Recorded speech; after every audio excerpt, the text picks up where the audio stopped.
Welcome back to Tao of Twang. I'm Dave.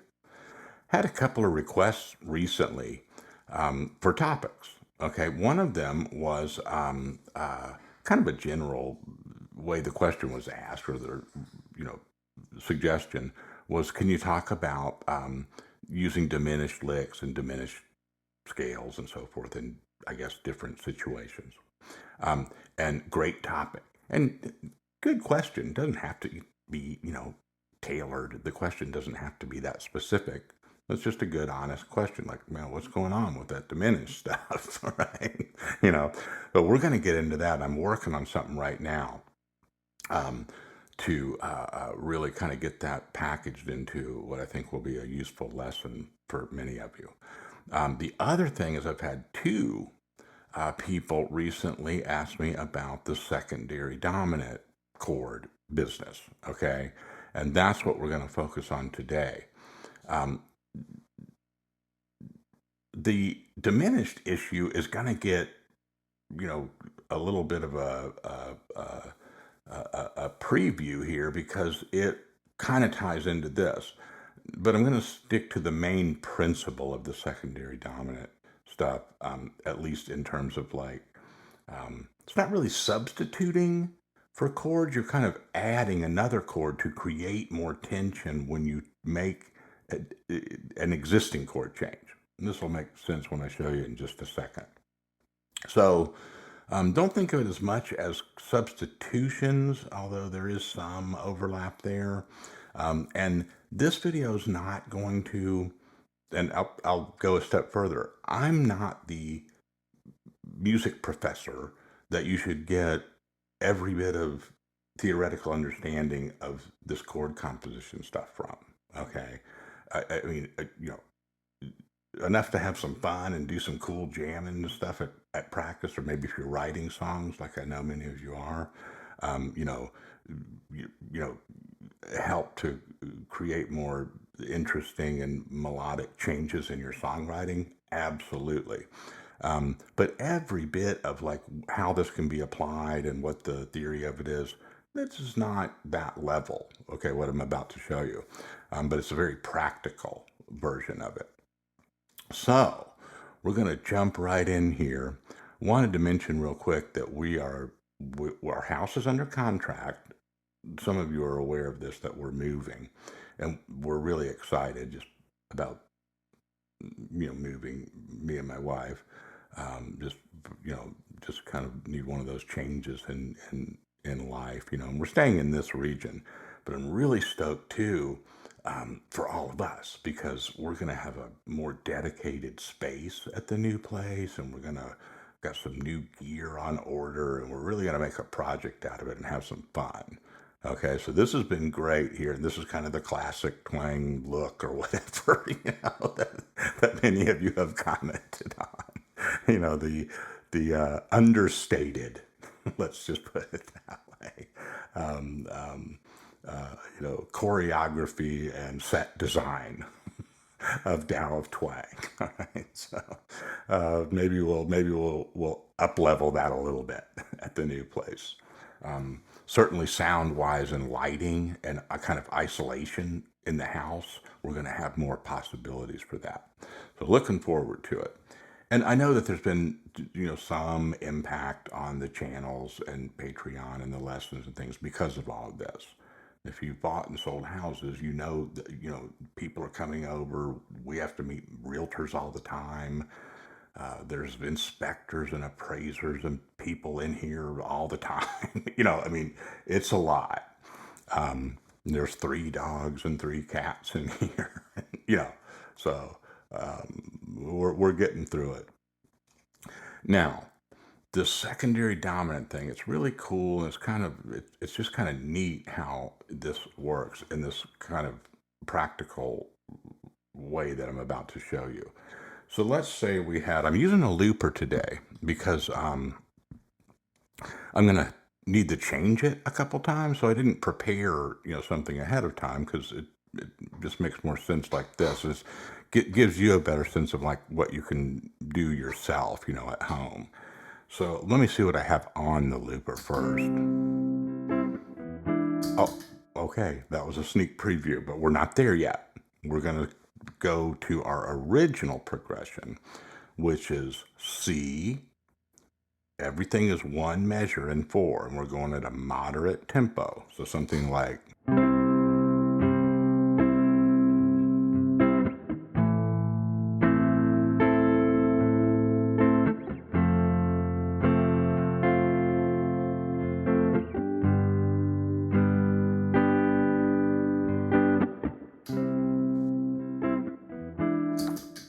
I didn't record that. Okay. All right. So you're all used to having fun with your looper, right? Remember the old Tom Petty video, where he's like out back with a axe, chopping up a drum machine on a, on a log, like where you would split wood, and the caption used to be like having fun with your drum machine. The looper's actually our friend. Not like the old '80s drum machine. That thing was that was rough times. So let me write this out, and I'm going to make a loop of what I just played. So in C, that would be a 1, 6, 4, 5. Okay.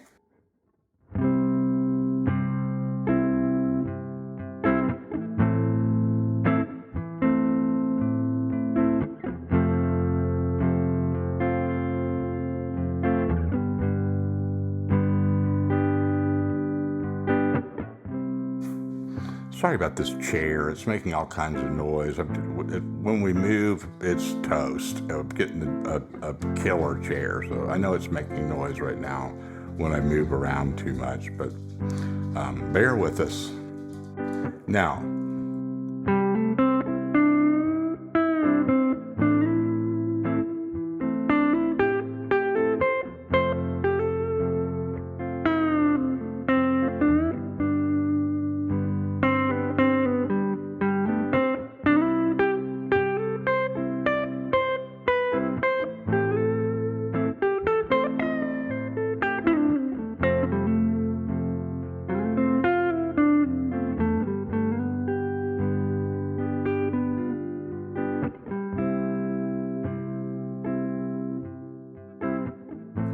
okay, so just warming up using the C major scale and C major pentatonic. Okay, and that's working out melodically because all of these chords in our original progression are diatonic, meaning that they're all made of the same bucket of notes that make up the C major scale. They're just stacked in different columns, so to speak. Okay, so tracking the bass notes of that scale is somewhat important to this process and this application, the method I'm about to show you, but you can also just do it by locating, certain chord tones in any manner in which you're accustomed to. And here's what I mean. Here's the main principle about this secondary dominant thing. We made each one of our chords there a full measure of 4. But let's say if we split them, so on beat 3, when I'm going from C to A minor, the target chord, the chord we're moving to in the first change is A minor. So I'm going to look forward, go to the A minor, and locate the 5th tone of that triad. Now, you're like, well, wait a second, how am I going to find the 5th every time? Well, you may just, be used to that kind of geometric shape of it, right? That kind of power chord shape, right? Off the bass strings. You could also walk the scale, the diatonic scale. In this case, though, the notes are from C major, right? Just this time, just starting on A. So it'd be the same 7 notes. And starting on any of these roots, you would follow that path 5 degrees, and that would take you to your 5th. Okay, so there's just some nice training and kind of theoretical understanding that you can mortar in and teach yourself as you go with this finding the 5th thing, right? Now, once you locate that note, what we're going to do is build a dominant seventh chord, usually just called a seventh, right? It's not a major seventh, though. That's the distinction. It's a dominant seventh. And off of the root that's that fifth of the target chord. So here we go. C, find the fifth of that A minor, and put it in the second half of the C measure leading to the A minor. We went.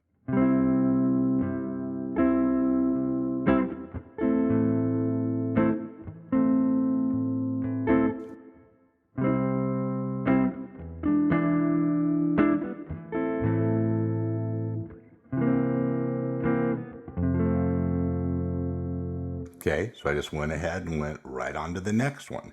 Our next change was from A minor to F. Okay, same business. I look ahead to the F chord, the chord that we're moving to from the A minor, and I find the fifth. Okay, again, the bass notes that I followed up there at 5 degrees were out of the C major scale, but you could also just get used to that kind of visual or hand position, geometric, the shape of where the fifth is, right? Play a dominant seventh chord using that note as the root.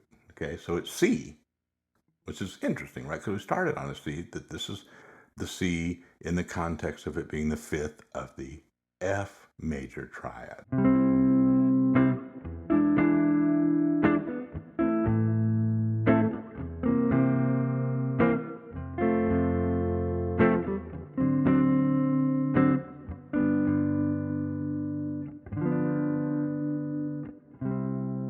Okay, now I just went ahead again. After the 4 chord, our last chord in our original 4 chord progression was G, the 5 chord in C major. So I found my G. I found the fifth of the G root. I go up a fifth and I build I use that root to play a dominant 7 chord. It comes out to be a D7, okay? So now I'm going to go ahead and make a loop of the new chords. So we went from holding each chord for 4 beats to splitting the measures into 1, 2, secondary dominant, next chord, secondary dominant. Okay, and you can see all the leading that it does to the listening ear and all the tension that it creates, and every time that dominant chord resolves to the next one. And one thing that's really cool that's worth pointing out here, it doesn't matter if your target or if chord is major or minor, right? There's a few exceptions to this in higher level composition that I'm aware of that just would be an absolute distraction to, try to cram all that into this. Long and the short of it is, no matter what your chords are, major, minor, your triads that you're using, it's gonna work out. If something sounds weird, just don't do it in that place in the song or something. Right? You don't have to do it. In this demonstration, we're doing it on every change because we're just getting the most out of the principle and kind of practicing it, right? So now I'm going to make another. I'm using my other foot. This chair really doesn't like me leaning like on this side of it or something. It's kind of ridiculous. So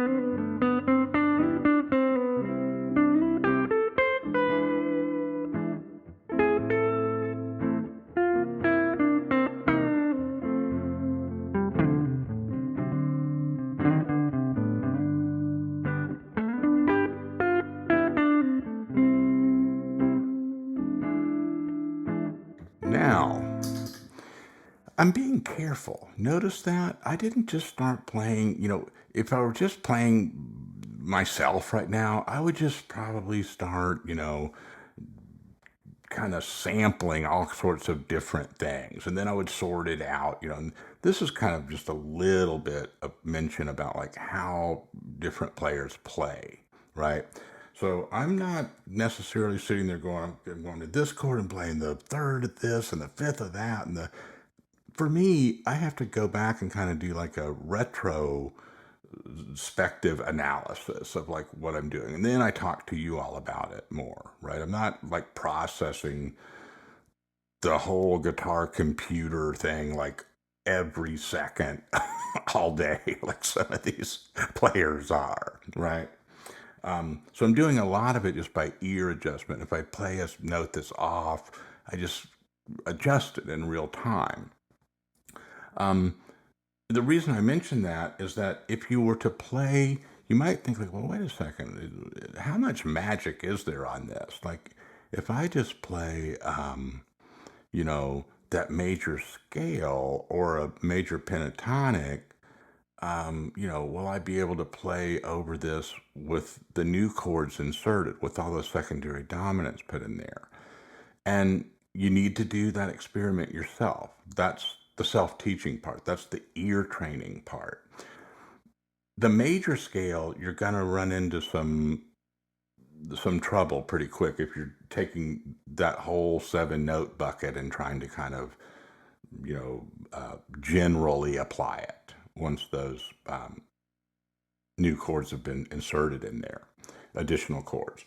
But the pentatonic, here's a really neat test, and I hope you actually take yourself to task on this.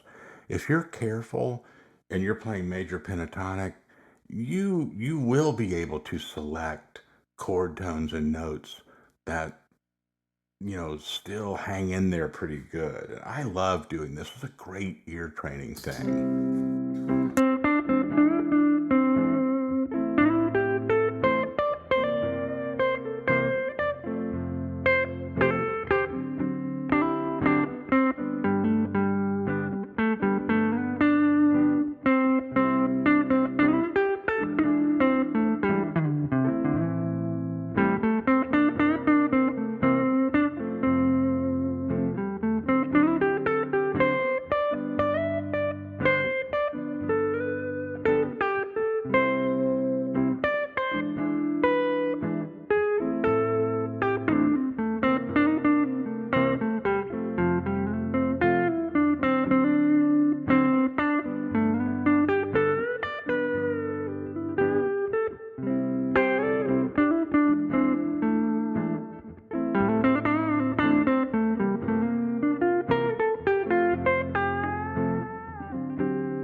Now, get that turned off.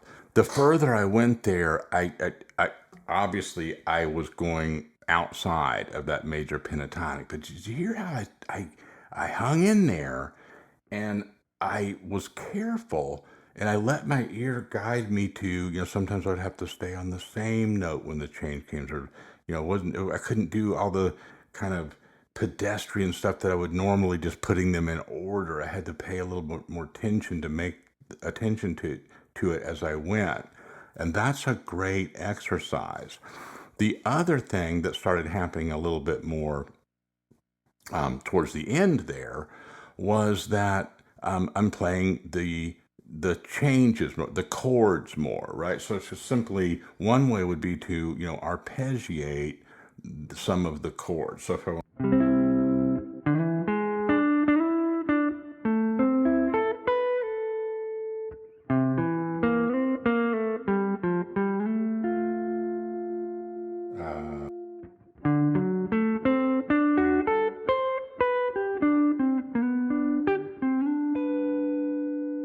okay, so now that time, I had to think a little bit, right? I'm playing each chord that comes, I'm thinking like about that chord. C.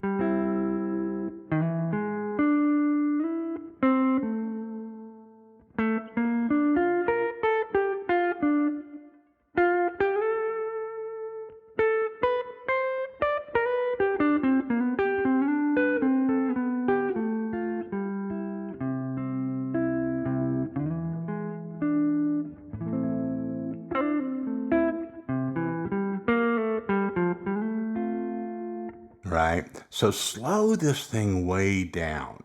I'm looking over here at my clock and it's like it's the 20-minute, we're at the 20-minute mark here.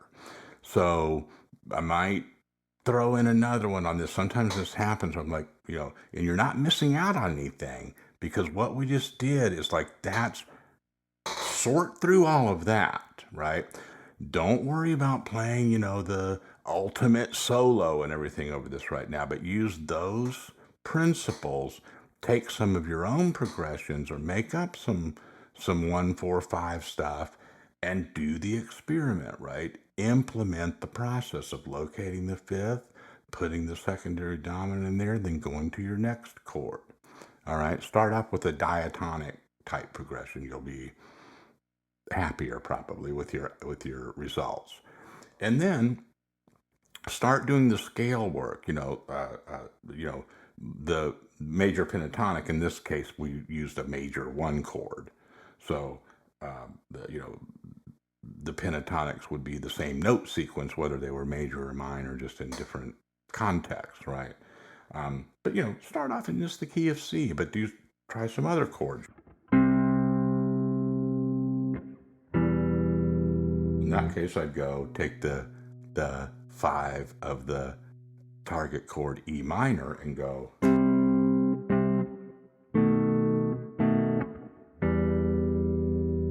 C, and you can do this all over that key or any key. So that's kind of the nuts and the bolts of this one. But just to get you going, when you start improvising it over it, just start noticing like where the little neighboring notes are that fit the triad of the secondary chord that's being added. That's a lot of work. The sentence I just said is something you could spend weeks on, right? It's not just something where you can watch a video and like that's it. Oh, now I can check that off my list. You asked for it, you got it. Right? There's work to be done on that. And I'll follow up with this and leave some comments, and maybe I'll do a YouTube video too that's kind of companion to this, um, about more of the improvising over it. But work out the chord part first. And I think that alone is just going to like open up the neck for you. And when you start to arpeggiate those triads and those chords, um, then you're already halfway there, right? Then you just look for the relationship between that and your pentatonic and your more kind of blues scale sounding stuff. This is a lot. It's a topic that you can't just kind of brush over in one lesson, but hopefully that was a real good start, solid start for you. Some of you want something more advanced probably right away, but go through there, take yourself to task, make up some progressions, start looping them, and start investigating the arpeggiating and the soloing. All right, appreciate you, and I'll talk to you next time.